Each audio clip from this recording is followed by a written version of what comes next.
The Transporter 1 begins with Frank seated in the car. He played some music, put on his gloves, and drove off. He went to a building, and it turned out to be an office. He picked up his client, the robber, but he didn't leave the bank right away. He said that his client did not comply with the agreed rules. Initially, they said that there were 3, but in fact, there were actually 4. Frank explained that the addition of one person weighing 80 kilograms could make their plan fall apart. Frank installed shock absorption in his car, but it would probably be useless because of the extra weight, and they could easily get caught by the police. The robbers were annoyed that Frank talked too much and didn't leave the office immediately. A few moments later, the police arrived. He was afraid of being caught. The robbery leader shot one of his friends and let him fall in the backyard. Finally, there were only 3 robbers left in the car, and this was in accordance with the initial agreement. Frank cleverly tricked the police who were there. He drove his car at full speed. Then the police throughout the city chased Frank's car. On the way, one of the robbers got drunk, and Frank stopped so that the robber could throw up on the side of the road. The more the police chased, the harder it became for Frank to escape. They were stuck on a bridge in an alley, but Frank was able to escape the urgent situation. He crossed the bridge by crashing into the barrier. For a moment, the car floated and came down right on top of a truck that carried several cars. Frank opened the truck's door using a gun so that his car could get out of the truck. Then Frank managed to escape from the police chase. Frank stopped his car near a parked car. Then the robber gave him more money. He wanted Frank to drive him all the way to Avignon. However, Frank didn't accept the extra money. He did not want to drive them to Avignon because it was not in accordance with the agreement. The robbers were upset, and finally they left using the car that Frank had prepared. After he finished his work, Frank went home. He changed his license plate and washed his car. Then he watched the news on TV. He saw that his client was arrested by the police. Soon an inspector came to see him. The inspector talked about the kind of car Frank had, which was a BMW. The inspector said that many people who owned a 1999 black BMW 765 with license plate 06 were investigated by the police for robbery.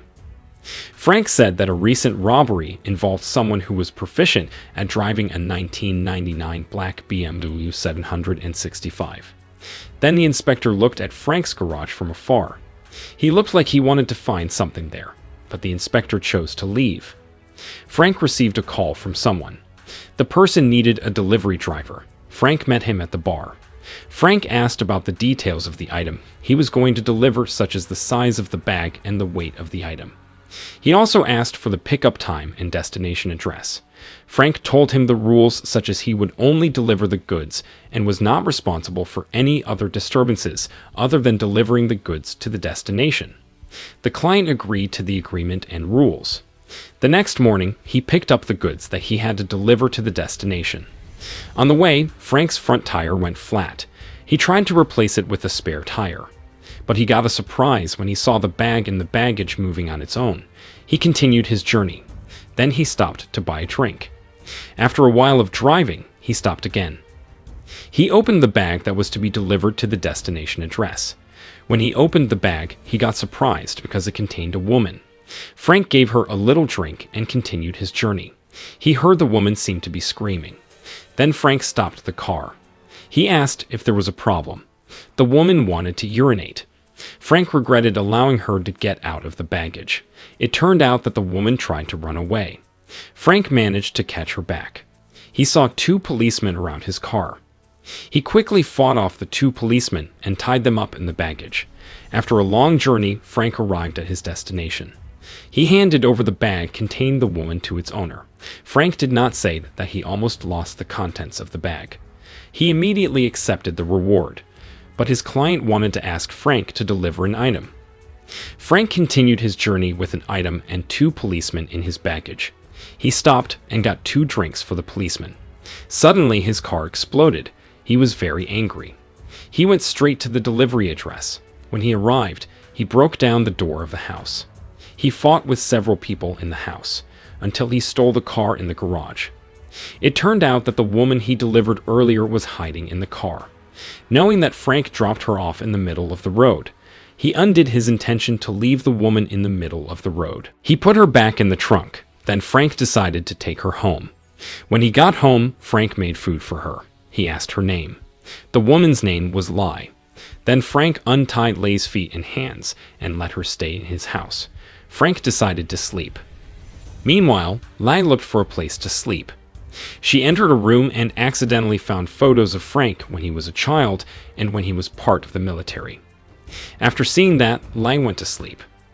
At the hospital, Frank's client visited the thug who had been beaten by Frank. The thug said that Frank had beaten up his men, but he didn't believe it. He believed that Frank had gone up in flames with his car. Instead of believing his men, he killed him. The next morning, Frank met Lai, who was in the kitchen. Lai prepared coffee and tea for Frank. She also made Madeleine de Commerce, French sponge cake. Frank drank the coffee and ate Lay's cake. Then Lai took the milk in front of Frank's house. When she opened the door, she saw the inspector coming. Lai claimed that she was the chef at Frank's house. The inspector met Frank. He showed Frank the license plate of Frank's burnt car. Frank quickly said that his car had been stolen. He didn't know that the car had caught fire. The inspector asked Frank where he was at the time. Frank went to Frejus to get some things and his car just disappeared. He added that he chose to walk. Then Lai told him that he gave Frank a ride. The inspector was a little suspicious. He wanted to see Lay's car. After that, Frank showed him his car. The inspector thought the car was too expensive for a cook. Then the inspector left. Before leaving, he suggested Frank come to the police station to give further information. Frank and Lai entered the house. They argued. He said that he had a nightmare last night. Then he realized that the atmosphere around him was too quiet, unlike usual. Just moments later, several missiles destroy Frank's house. Gunshots rained down on them. It turned out that the attack was carried out by a client who set his car on fire. Fortunately, Frank brought Lai to the lower floor. They entered a hole which turned out that it was connected directly to the sea. Frank calmed Lai, who was panicking and worried. After Lai calmed down, Frank and Lai swam to a place, and it turned out that they were heading to Frank's other house. Frank was upset with everything that had happened to him. He grumbled all the way to his room. He said he should have stuck to his business, not opening the package he was about to deliver. Seeing that, Lai tried to comfort Frank. Suddenly, he kissed Frank. Frank refused at first, but eventually they enjoyed it. Later that afternoon, Frank and Lai went to the police station. He reported that his house was on fire. The inspector asked where they were when the shots were fired. Lai and Frank said they went for a walk on the beach and then swam. They also stated that no one else but them was swimming at the beach. The inspector asked if any of the business partners wanted Frank dead, but he firmly replied that he was just a retired soldier who had no business. He assumed that those who destroyed his house were the wrong people, but the inspector said that it was impossible because 5,000 ammunition casings had been found in Frank's house. The inspector said that the people who destroyed his house could not be mistaken. Moments later, the inspector was called by his colleague. Meanwhile, Frank and Lai remained in the inspector's office. Lai immediately finds out the owner of the Mercedes-Benz that Frank picked up at his client's house after his car caught fire. She used the inspector's computer to search for data. Lai found the identity of the car's owner. Then Frank and Lai were let go home. The inspector gave them a place to stay, a motel owned by his cousin, but Frank refused. In addition, the inspector gave them money to eat because he knew Frank's house was destroyed by fire. Lai wanted to meet Frank's client, but Frank refused. Lai tried to persuade Frank. He said that his client had blown up his car. Frank said he would buy a new car. Lai said his client had also destroyed Frank's house. Then Frank replied that he would rebuild his house. Lai still insisted that the man had tried to kill Frank. Instantly, Frank stopped walking. He looked at Lai and said that he didn't want to know what had happened to Lai. He didn't know what trouble Lai had gotten into, but he insisted that Lai could start all over. Lai told Frank that her father and siblings were in a container that would arrive that day. Frank's client was going to make them slaves. Instead of expressing his sadness, Frank said that Lai was very good at using people. Frank explains that ever since Lai saw the photo of his past, he's been trying to frame Frank to get him involved in Lei's affairs. Then Lei said that not everything he did was a lie, one of which was the incident that happened at Frank's house when they were together. Hearing that, Frank was silent. Lei wanted Frank to help her. Then Lei said that Frank used to be a soldier who helped people. Frank felt tired if his hard work was not valued by others. Lei firmly said that he really appreciated Frank's hard work this time. They went to the man's office. They waited for him in his office. When he arrived, he was surprised to see Frank and Lei already in his office. Frank pointed a gun at him. He asked why he was trying to kill him. The man replied that Frank did not agree to the rules by opening the contents of the package he was carrying.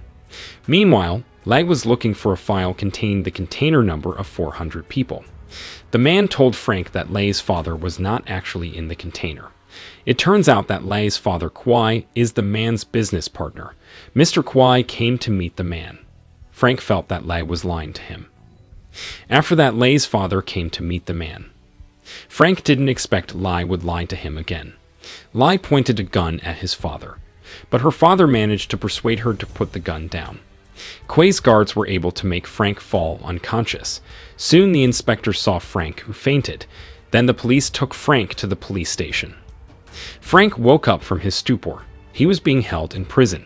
The inspector was there when Frank woke up. The inspector asked Frank how he got involved with that person. The inspector wanted to get the right information. Frank told him that the man was smuggling 400 Asians in a container. The inspector didn't believe it. Frank added that Lei told him about it. A while later, Frank came out of the prison walking, pointing a gun at the inspector. The policemen were unable to beat Frank. Then Frank left for the harbor. He placed the inspector in the baggage of the car. When they arrived at the dock, Frank drove the boat to the harbor. When he arrived at the harbor, he saw many containers coming. He checked the contents of some containers with a stethoscope to find out the sound inside. Lei and her father monitored the arrival of the containers containing Asians. Frank's clients were also at the port. Frank saw them. Frank shot one of Kwai's men. Then Frank fought them off. Frank went to a parking lot at the port. He fought more than 5 thugs. Eventually, sometime later, Frank managed to defeat them. After he found out where the container was, Frank followed the truck carrying the container away from the port. On the way, his car broke down. He saw a small plane about to land. He ran to the place where the plane landed. Frank rented the small plane to chase after the container of Asians. Before he got off the plane, he asked the pilot to contact the inspector. After that, Frank descended on the container using a paraglider. Lei, Mr. Kwai, and his men saw Frank get off the plane. Mr. Kwai looked worried. Then Frank managed to get rid of the container driver. But when Frank drove the container truck, he was attacked by Mr. Kwai's men. However, Frank easily defeated him. After seeing that the surroundings were conducive, Frank stopped the container truck. However, it turned out that Mr. Kwai was pointing a gun at him. But soon, Mr. Kwai was shot. The person who shot him was his own daughter, Lei. Frank tried to calm Lei down. Then the inspector came. He praised Frank's ability. Finally, they opened the container and found out that there were indeed many people inside. The transporter too begins with Frank seated in a car. He was putting on his gloves. He was getting ready to leave. Suddenly, a woman knocked on his windshield. She asked Frank for help because her tire was flat, but Frank refused. The woman asked Frank if he would help her or die. The woman pointed her gun at Frank. Then she told Frank to get out of the car. After that, the thugs came to Frank. They got into Frank's car, but they couldn't start the car. Frank told them that the car would start if we entered the code. The thugs were upset. They got out of the car and attacked Frank. Frank defeated them one by one. The woman kept pointing a gun at Frank, but Frank wasn't afraid of her. Frank told the woman to leave. After that, Frank got into the car and left. Frank arrived in front of a school. He picked up a boy named Jack. The boy got into Frank's car. He sat with his feet up on the car seat. Frank talked about the rules that Jack had to obey. Jack said that he must respect the car. The second rule is that he must say hello. Jack then said hello to Frank. After that, Jack invited Frank to play. But Frank said that Jack must still be tired from school. But Jack said that it was Friday and he had no homework. Finally, Frank started the guessing game. Frank gave a clue that he was white and round but not always there. Jack replied that he was a tennis ball, but Frank said that tennis balls are yellow. Then Frank gave him a clue which was sometimes half, sometimes full, sometimes a piece you know. Jack said that it was bread, but Jack's answer was wrong. Frank continued his game. The next clue was sometimes light, sometimes dark, sometimes both. Jack answered the bulb, then pizza. Unfortunately, Jack's answer was still wrong. Frank arrived at Jack's house. Frank noticed that Jack's parents were arguing. He gave Jack one last clue before going out. The clue is that everyone wants to step on me, but only a few can. A few moments later, Audrey approached Jack. Jack told his mom that he was playing with Frank. Jack asked his mom to help him answer Frank's question. Then Audrey whispered that the answer was the moon. The answer was correct. Jack got out of Frank's car. Then Audrey talked to Frank. She felt that Frank was close to Jack this month. Frank also felt the same way. Audrey actually wanted Frank to work for Jefferson, her husband, but Frank couldn't do it.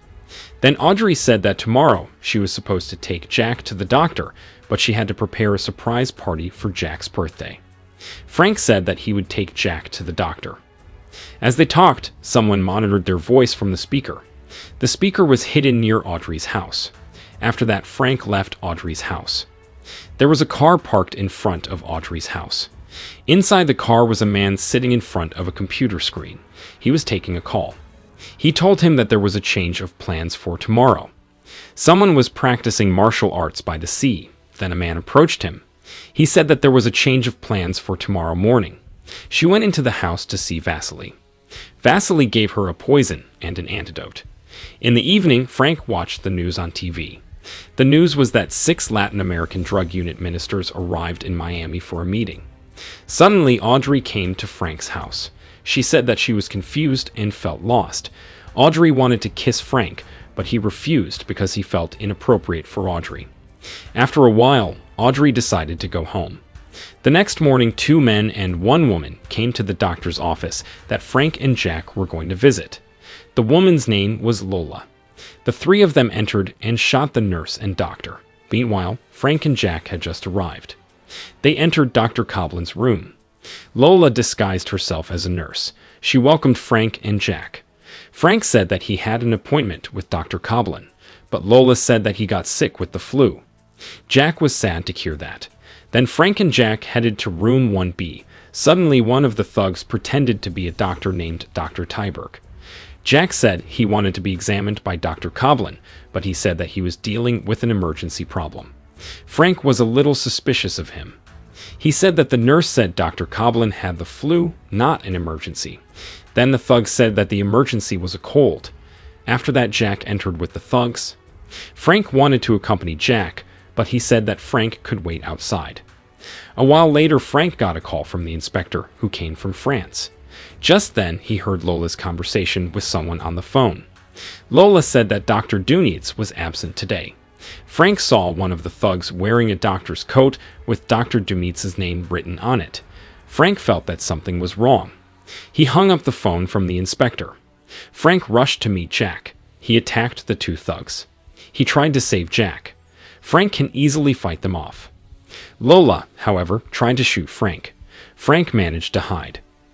He set a trap for Lola that made the building partially explode. Then Frank and Jack went to the elevator, but Lola found out about it. Frank and Jack managed to leave the place. Instantly, Lola called her friend who was in the parking lot. She delivered a code indicating that the mission had failed. Then the man put something on Frank's car. A few moments later, Frank left. Meanwhile, Lola left the building, waiting for Frank to pass the front. Frank gets past Lola without getting shot. Moments later, Lola called Gianni. She told him that Frank and Jack had escaped. Then Lola offered to run Plan B. Frank and Jack arrived in front of Audrey's building. Just as they were about to enter, Frank received a call from Gianni. He said that Frank had destroyed his plan. So Frank had to fix the broken plan. Then Lola arrived. With a heavy heart, Frank had to let Lola get in his car. Audrey saw the incident. She approached Frank's car. but Frank gestured for her not to approach his car. After that, Frank was forced to leave Audrey's house because Lola threatened him. There were many policemen chasing Frank, but Frank tried to trick them. He passed by the beach, the village, and also the parking lot in a building. Finally, he was able to avoid the police. Many police officers arrived at Audrey's house. One of them gave Frank a background file. The police thought that Frank could be involved in Jack's kidnapping plan. Audrey believed that Frank would not kidnap her son. In the afternoon, Frank arrived at a used car dump. Frank and Jack got out of the car. Janny came and met Frank in person. Janny called Jefferson. He told him to hand over $5 million in $100 bills. In 2 hours, Jefferson had to deliver the money in a waterproof suitcase. Then Jefferson had to go to Bayfront Park alone. Then Jefferson had to put the suitcase in the trunk of a parked blue Chrysler. Hearing that, Jefferson was confused. He said that he didn't know how to get $5 million in 2 hours, but Gianni felt that Jefferson must have that much money. Then Jefferson asked what the guarantee was that he wouldn't hurt Jack. Gianni said that if he passes 10 minutes, he will send 1 finger, 20 minutes 1 hand, 30 minutes 1 foot. Jefferson and Audrey were very worried about their son. After that, Jack was taken by one of Gianni's men. Jack said that Frank wouldn't let anyone hurt him. Gianni said that you shouldn't make promises if you can't keep them. Frank firmly replied that he would not break his promise. Gianni told Frank to leave, but Frank saw a bomb cable dangling under Frank's car. Soon Frank left by car while Gianni and his men left by boat. When Lola wanted to blow up Frank's car, but he managed to release the bomb in his car. Then Frank called Jefferson, but U.S. Marshal Stapleton answered. Frank told him to act quickly using the plane because there were 3 ships heading north. Jefferson was angry with Frank. Frank decided to go back to his house. He called his friend who had just come from France. Frank told him to leave the house and go to Miami Beach. When Tarconi was about to leave the house, the police came and arrested him. After that, Frank called Audrey. He said that he was not involved in Jack's kidnapping. In addition, he told her what happened when he was at the doctor. Hearing that, Audrey cried. Tarconi was taken to the police station. He was asked why he didn't say that he was an inspector. Instead of answering, Tarconi expressed his amazement at the technological sophistication in Miami. He explained that he was not Frank's friend, but he knew Frank and was on good terms. Frank went to the building where the doctor worked. He entered the security room and copied the files. He entered the doctor's room and took an injection containing poison. The injection was brought by thugs to poison Jack. Suddenly, someone named Smith arrived. Smith told Frank to put down the injection, but unfortunately, the injection containing the poison was broken because it was shot by Smith's men. Frank beat Smith easily. Then he left the place. Jefferson went to Bayfront Park. He slowly put the suitcase into the trunk of the blue Chrysler. Frank called Tarconi, who was busy cooking for the U.S. Marshal. Frank was surprised that Tarconi could talk casually after being arrested by the police. Tarconi said that now they knew my position, they respected him. Then Frank sent Tarconi a photo of one of the thugs posing as a doctor. He told Tarconi to identify him. It turned out that the thug was a Russian biologist with a degree in biological warfare. Tarconi gave the thug's address in Miami, King Street number 11.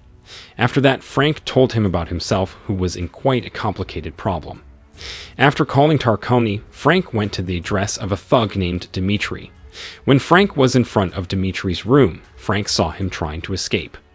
Frank chased after him. He ran through buildings, bridges, and also rode a jet ski in the sea.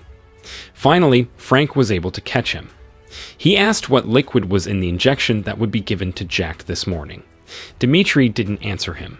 Frank injected the liquid into the thigh of the thug.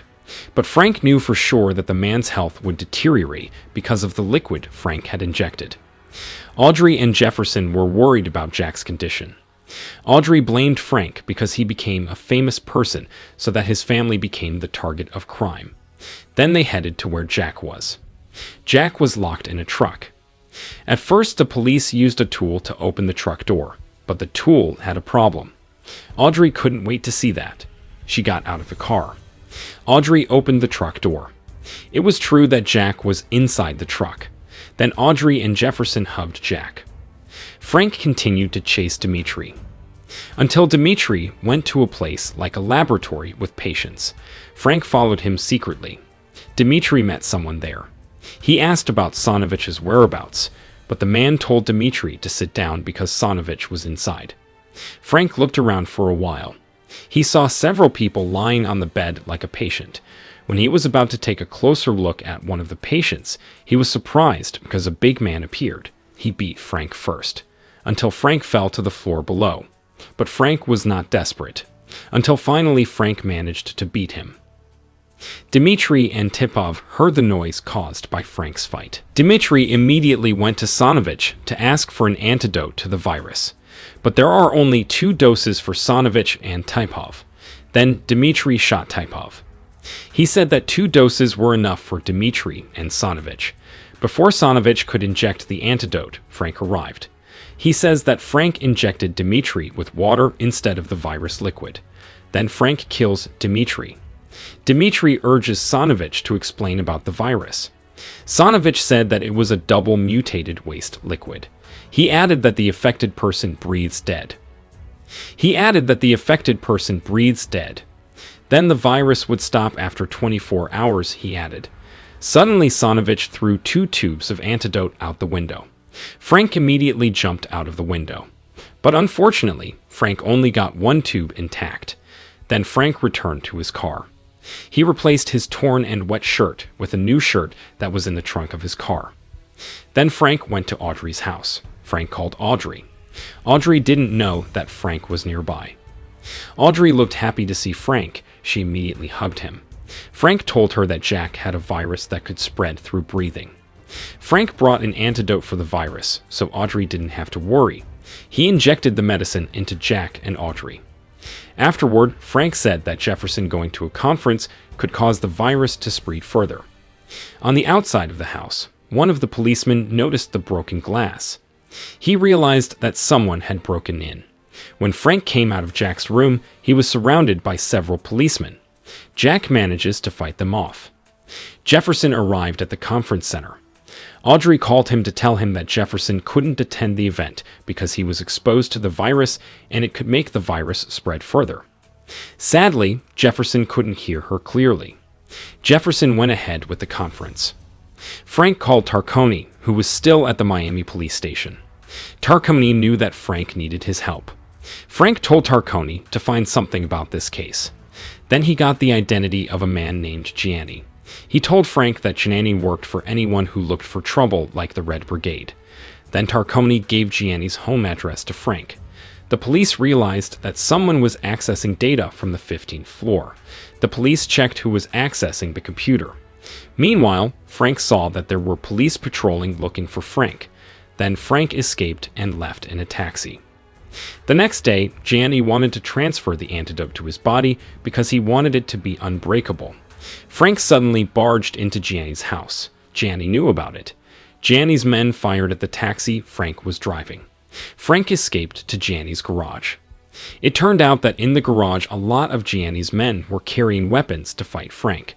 Some carried axes, iron pipes, and others. Frank couldn't resist the urge to fight them all. Frank took out the moves he mastered. He finally defeated them. Then Frank wanted to go to the stairs to enter Gianni's house. But again, he was blocked by some of Gianni's men. Frank was still able to easily defeat them. Frank just used a fire extinguisher pipe wrapped around their body parts. Frank arrived inside Gianni's house. He tried to arrest him, but Lola fought Frank. Meanwhile, Gianni left using helicopter. After Frank defeated Lola, he left by car to follow Gianni's helicopter. Eventually, Gianni arrived at the airport. He got into his private plane. Meanwhile, Frank kept chasing Gianni. Finally, Frank got into Gianni's plane through the front wheel of the plane. Gianni wanted to shoot Frank, but Frank dropped Gianni's gun. Then finally, they fight on the plane. Gianni accidentally shot the pilot. This caused the plane to rise, fall, and spin. Frank and Gianni kept fighting in such a situation. Moments later, the plane crashed into the sea. Frank helped Gianni to get out of the plane and swam. Then they managed to survive. On the surface of the sea, the police had come to meet them. After Frank survived, he visited Jack, Audrey, and also Jefferson at the hospital. Actually, Frank wanted to give flowers to Audrey, but he saw the three of them laughing in the room. Then he abandoned his intention to visit them. He chose to leave the flowers to the nurse. After that, Frank returned to his car. He drove Tarconi to the airport to return to France. Shortly after he got into his car, Frank got a call from someone. The person said that he needs a transporter. Transporter 3 begins with 2 crew members who walked through a ship filled with many containers. They looked for containers that contained bottles of liquor. There were 2 men inside a large ship. The first man took a piece of paper containing a weather forecast report. He gave the paper to the second man, the captain. Meanwhile, the captain was monitoring the sea using binoculars. Then the 2 crew members on the lower part of the ship had found a container that was suspected to contain the goods he was looking for. When they opened the container, they smelled a strong odor coming from inside. They walked in, looking for the item they had to take. But when they opened the big barrel, they were shocked to see that it was filled with an unpleasant-smelling liquid. They decided to get out, but unfortunately, they died from inhaling the liquid. On board, the vice captain noticed signs of trouble in the lower part of the ship. He reported the problem to the captain. Then the captain immediately went to the lower ship. Arriving there, the captain ordered his members to wear masks. They searched for the source of the problem. They found 2 crew members dead with blisters on their faces. The other crew members finally threw their bodies overboard. Then a car came out of a ship that had just docked. In the car, there was 1 man and 1 woman. They left Ibiza and entered Marseille. Frank and Tarconi sat in a boat. They went fishing. Unfortunately, they didn't get any fish, until Tarconi fell asleep while waiting for the fish to eat his bait. The men who had just arrived in Marseille had to pass a document check by the police. They passed the first check. During the second check, the driver of the car chose to run away from the document checkpoint. The police chased the speeding Audi. Tarconi woke up from his sleep. He noticed that his fishing rod was moving, indicating that a fish had been hooked. But unfortunately, the fish escaped Tarconi's fishing rod. Moments later, Tarconi got a call from the French police. Then Tarconi said that their vacation should stop here. Tarconi was informed that someone was driving an Audi at high speed. Therefore, he would have to go back to work. But Tarconi invited Frank to solve the problem, because Tarconi knew that Frank was an expert in solving such problems. At a French Air Force airport, Johnson's private plane arrived. Then Johnson had to pass a document check. Johnson said that the purpose of coming to France was for a business trip in the field of environmental protection. Then there was Leonid, who met the journalists already waiting for him in his office. One of the journalists asked the purpose of the EU press conference to be held in Odessa. He said it was about the environment and how to protect it. After he felt enough interviews with the journalists, he decided to go into his office. He found an envelope containing a cell phone. A few moments later it rang. Leonid picked up the phone. Then a man watched him from afar. It was Johnson. Johnson said that he found evidence of negotiations between Leonid and EcoCorp. The evidence was that Leonid allowed them to do business in Ukraine, but he denied the allegations. Leonid firmly said that he had canceled the agreement permanently. But Johnson told Leonid to open an envelope containing a document. The man said that he was watching Johnson from afar. In the evening, Frank watched TV at home. He was already in France. Suddenly, the Audi that the police had been looking for all morning now crashed into Frank's house. The driver was badly injured. Frank called an ambulance and told it to come to Frank's place. He found out the man's identity. The man's name was Malcolm. Instantly, Frank remembered about Malcolm. It turned out that Malcolm was Frank's old partner. A few minutes later, the ambulance arrived. They were preparing to take Malcolm to the hospital. Then Frank found a woman who slept the back car seat. Frank tried to get her out of the car, but the woman refused. She said that she couldn't be away from the car, while showing the bracelet on her hand. Frank realized that it could cause an explosion. He ran after the ambulance carrying his friend Malcolm. Unfortunately, the ambulance was already quite far from Frank's house. Soon after, the ambulance exploded. Then Frank approached the woman in the car. When he turned around, someone hit Frank in the face and knocked him unconscious. Frank woke up. He was in a room that was certainly not his home. He realized that there was a bracelet attached to his hand. The bracelet was exactly the same as the one Malcolm was wearing. A few moments later, Johnson came to see him. He forced Frank to carry out an important mission. At first, he didn't want to take the job. However, Frank knew he was out of luck because he had a bracelet on his hand that could explode at any time. So, Frank took the job on the condition that he drove his own car. Johnson explained that Frank's car had been modified. Johnson removed the unnecessary things and replaced the bad ones with better ones. Johnson warned that the bracelet could make him explode if Frank was 75 meters away from the car. After that, Frank got into the car. But there was a woman he met at his house. Her name was Valentina. Seeing her sitting in the car seat, Frank said that he wanted to work alone without her. Johnson was about to shoot Valentina. Frank stopped him. Then Frank reluctantly did his job accompanied by Valentina. Johnson gave him a cell phone that could only call one number, Johnson. Then Johnson also gave money to buy gas and food. Frank started his journey. On the way, he asked Valentina to explain what happened. But she was silent. Frank was so upset with her. Tarkani came to Frank's house. He didn't know what was going on with Frank. He told his men to start investigating the case involving Frank and Malcolm. Leonid felt confused and uneasy because Johnson had found out that he was negotiating with ECO Corp. Then a truck driver carrying Malcolm's car stopped his truck. He saw a car blocking his way. Instantly, Leonid's men shot him, then took the GPS on the dashboard of Malcolm's car. Frank continued his journey. He tried to recognize Valentina, but she didn't want to say her name. Frank asked how she knew Malcolm. Valentina said that she didn't recognize him. Frank didn't believe that. But Valentina scolded him because she didn't know Malcolm like he didn't know her. Then Frank called Johnson and asked for the code to find out the address where the package was sent. It turned out that Frank had to send the package to Budapest, Hungary. A few minutes later, Frank stopped his car.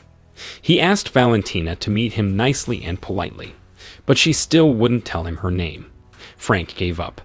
Then he continued his journey. After a while, Frank continued on his way. Valentina suddenly mentioned his name. Frank was relieved to hear that. He shook Valentina's hand and said it was nice to meet her. Tarkani went to the scene where the truck driver was shot. He checked the camera on the truck. He saw that two men came up to the driver and one of them shot him. Tarkani also saw the person take the GPS in Malcolm's car. At Leonid's office, representatives from ECO Corp arrive. They gave him an employment contract. They said that they ordered people not to lift the cargo of their ships until Leonid agreed to the contract. Leonid was quiet for a moment. He asked why there were so many ships. ECO Corp explained that they needed a lot of materials to make a lot of profit. The number of ships used was 8, he added. Then Leonid decided to sign the contract tomorrow in Odessa. He wanted to review the proposal that ECO Corp had made. The captain of the ship called ECO Corp and told them that he could not continue to hide ECO Corp's goods because the liquid had spread. Leonid contacted his men who were following Frank and Valentina. Leonid warns his men that their time ends tomorrow morning. Tarkani identified Malcolm's car, but his partner showed him a picture of a car speeding towards Wardorf. Tarkani knew it had to be Frank, so he immediately went to look for him. On the way, Valentina wanted to eat, but she doesn't like German sausages. Frank asked her what her favorite food was. She said that she liked veal for the main course, salad for appetizer, sachertorte for dessert, and cold wine for her drink. Frank agreed to Valentina's request. Then he turned down the street he wasn't supposed to be on. He wanted to find out about the bracelet they were wearing. Instantly, Johnson's men knew that Frank was going the wrong way. Johnson told the other men to look for Frank. Frank went to see his friend Otto. Frank showed Otto the bracelet he was wearing. Otto explained that there was a program funded by the Pentagon through a subsidized company that was conducting research experiments on new technology weapons like the bracelet Frank was wearing. Then Otto checked Frank's car. Not long after, Johnson's men arrived. There are many of them, and even the biggest one. At first, Frank was confused about which person to start the fight with. But one of Johnson's men jumped up and tried to kick Frank. He easily brushed him off and broke his leg. Then the other thugs began to surround Frank. They carried weapons, but Frank defeated them one by one. Then came the last of Johnson's men.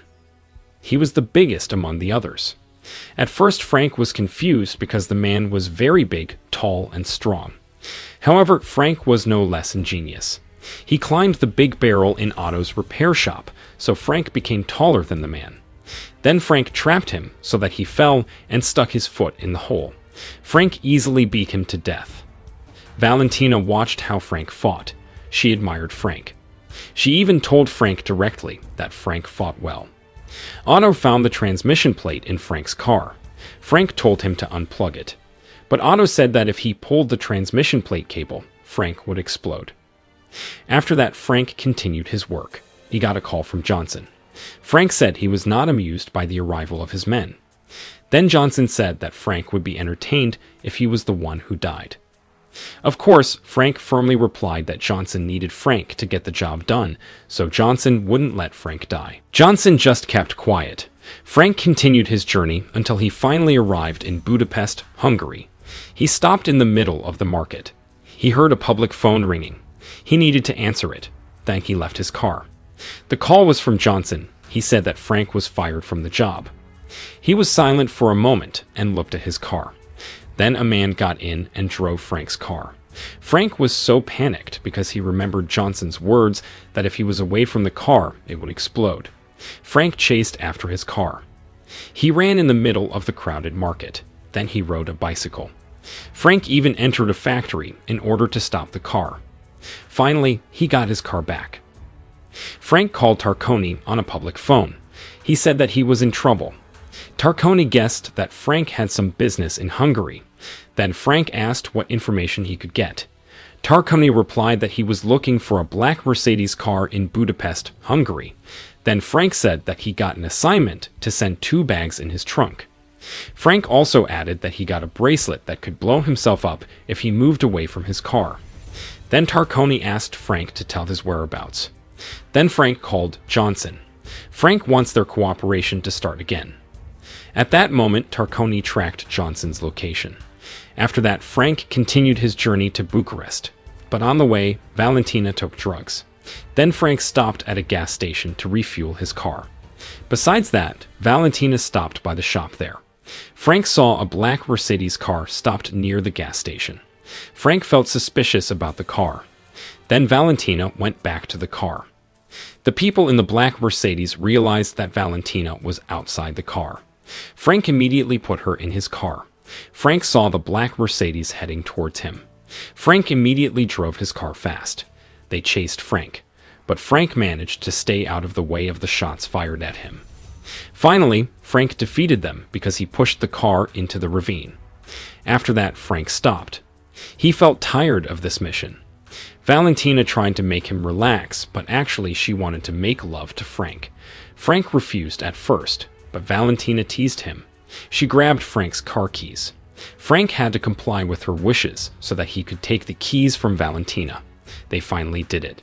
Johnson was worried because he couldn't track Frank's location. Then he called Leonid.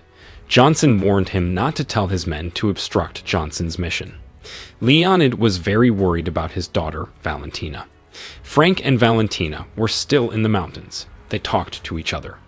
Valentina explained how she came to this. She said that someone set her up. She mentioned that she was drunk and woke up in a car, which was Malcolm's car.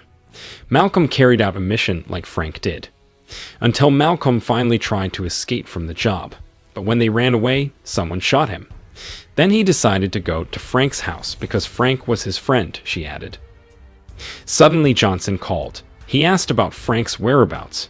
Then he told Frank to go to Odessa, not Bucharest. Meanwhile, Tarconi met Leonid, who was going to the EU conference. Tarconi told Leonid to contact Johnson. At that moment, Tarconi was able to track Johnson's location. Frank got a call from Tarconi. He said that this mission would be completed soon. Frank also said that this mission must be 100% successful and make sure no one beats Frank up again.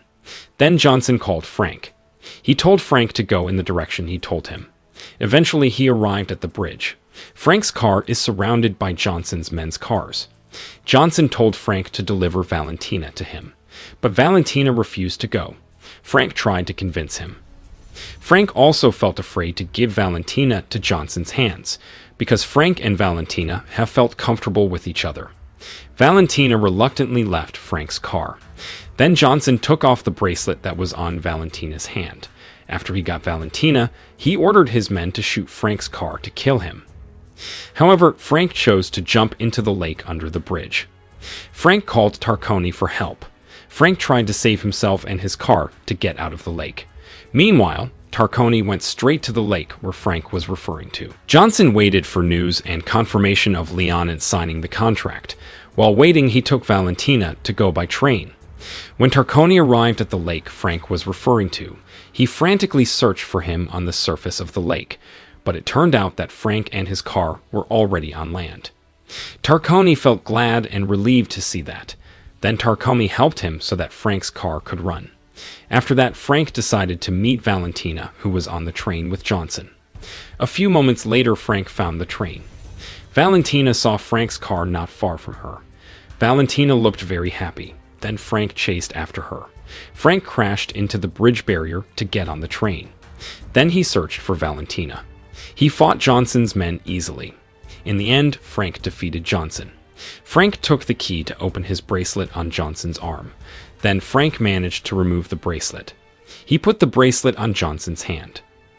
Johnson looked panicked. Then Frank started the car so Johnson could get off the train. However, Johnson chose to untie his hands that were in Frank's car. Soon the car of Frank and Johnson exploded. Valentina and Frank are very glad and grateful that they are reunited. Leonid waited for good news from Tarconi. Because the time was already 9 a.m. and he had not received any information from Tarconi, he signed a contract with ECO Corp. Shortly afterward, Tarconi called him and told that Valentina was safe. Leonid didn't hesitate to tear up the paper of the agreement with ECO Corp. The water police chased the ship containing ECO Corp's poisonous waste. The captain and crew tried to escape, but the police managed to catch them. The next day, Frank and Tarconi are spotted sitting together on a boat. They waited for the fish to eat the bait from their fishing hooks. Tarconi said that he and his father used to fish in that sea. Frank replied that the world had changed. Tarconi agreed with Frank. He also said that Frank had changed. Frank was evasive at first, but he smiled because a few moments later, Valentina woke up from her sleep. She also went on vacation with Frank.